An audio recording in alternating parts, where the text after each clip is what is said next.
So then we are back with more understanding from the time of the second tabernacle services, where we find then the Aramaic English translation of the word.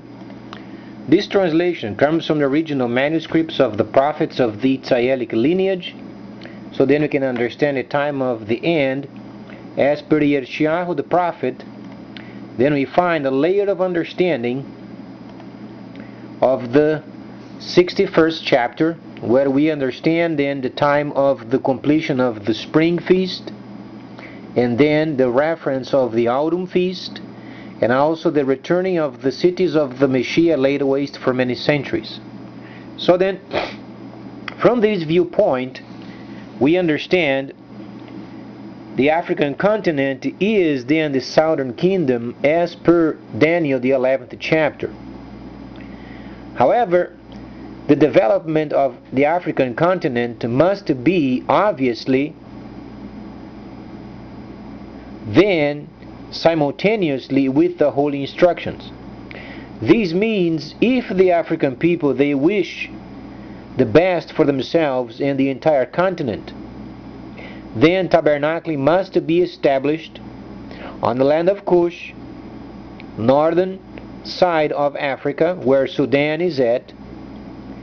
So then the southern kingdom can start developing. There is no other way of doing it. So then it's truly wishful thinking. Let's say, for instance, our president is half black.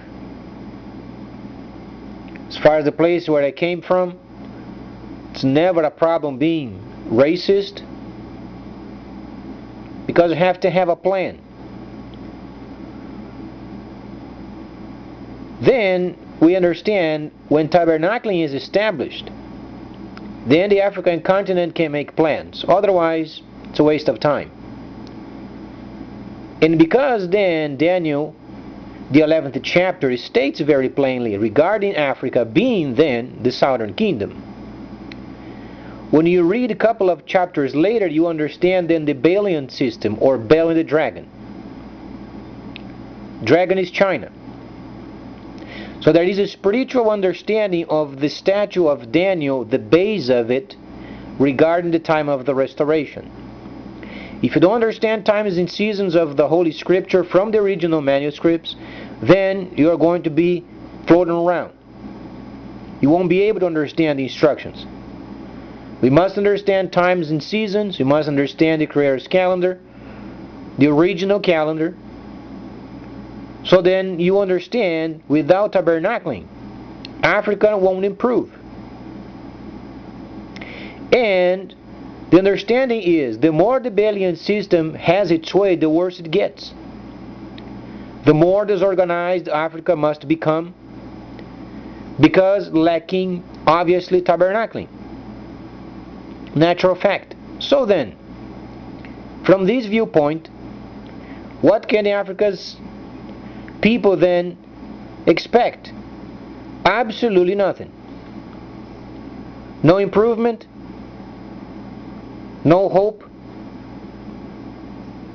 And then the tendency of the future, because of the natural developments of nations, they can expect their land to be used and abused far worse than before. So then, at least, the Africans are being given the truth. There is no hope over there. Without tabernacling, there is absolutely no hope. Because the prophet stated very plainly, then the land of Cush, tabernacling. So it's the first tabernacling of the restoration period. So then the southern kingdom can become then developed. Otherwise it won't. There is then tabernacling, directives, improvements, Babylonian system, destruction, and organization. They have to make a decision. And because the Babylonian system is trying to hold to the old junkies, we find United States, for instance, joining up with Japan, printing out more money, then joining up with Australia, printing out more money. So the Belian system is trying to hold to power, hold to what they used to have. And the more they do, the more the slavery becomes. Because the Belian system enslaved the people. Without tabernacling, the world is enslaved. That's why salvation is tabernacling. No tabernacling is slavery. What were the instructions of the Messiah? When a person sins, becomes the slave of it.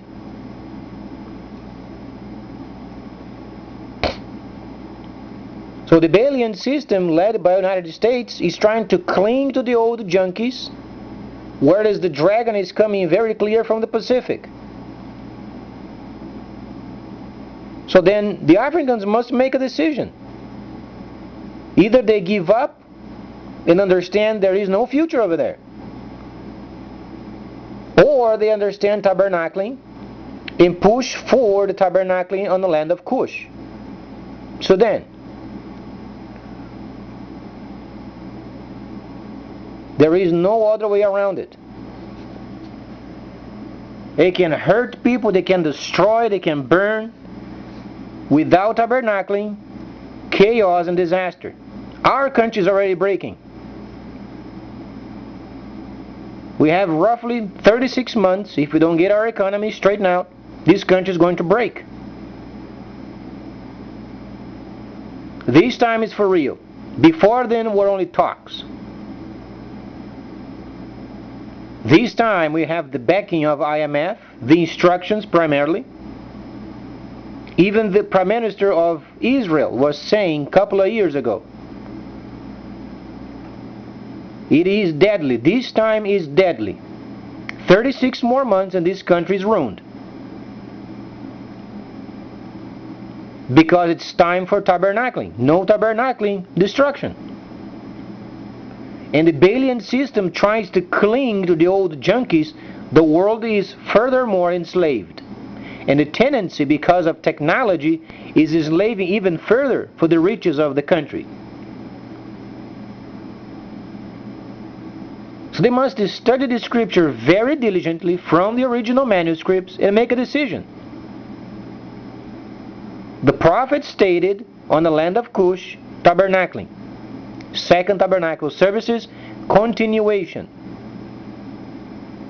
If this doesn't take place, Africa has no hope. Not only this, then they're going to be used even further.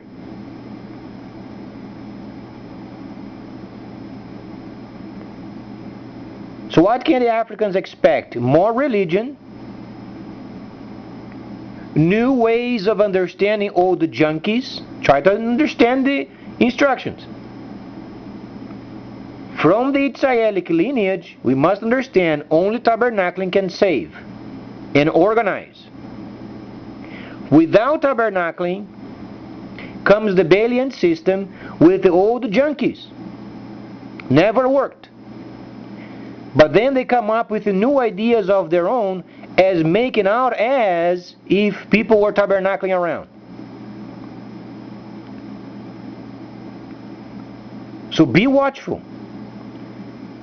There are no pastors, no teachers, no evangelists of any kind. You find only those people who are functioned,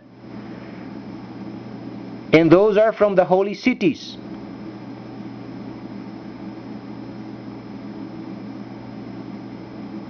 So what Africa can expect is more slavery, more destruction, more disorganization, and more people stealing what's theirs.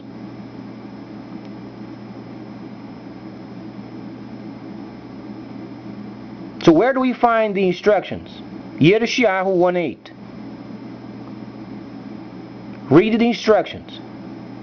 It's stating very clearly, woe to the land of Cicada, beyond then the rivers of Ethiopia. What he's saying is this: there is a section of Africa that's very fierce. They are known as fierce people. During this particular time, there was a situation of the time related with tabernacling, where then the prophet, rather than explaining what was going on, he went further. He was explaining in the time of the restoration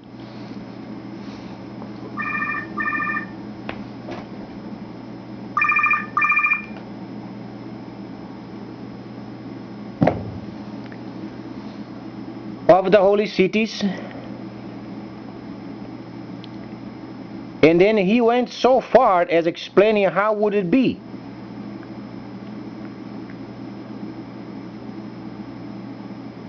So then tabernacling would be restored.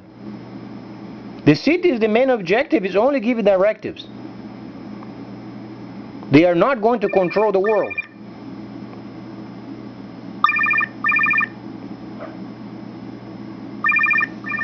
Please stay tuned, much more coming up.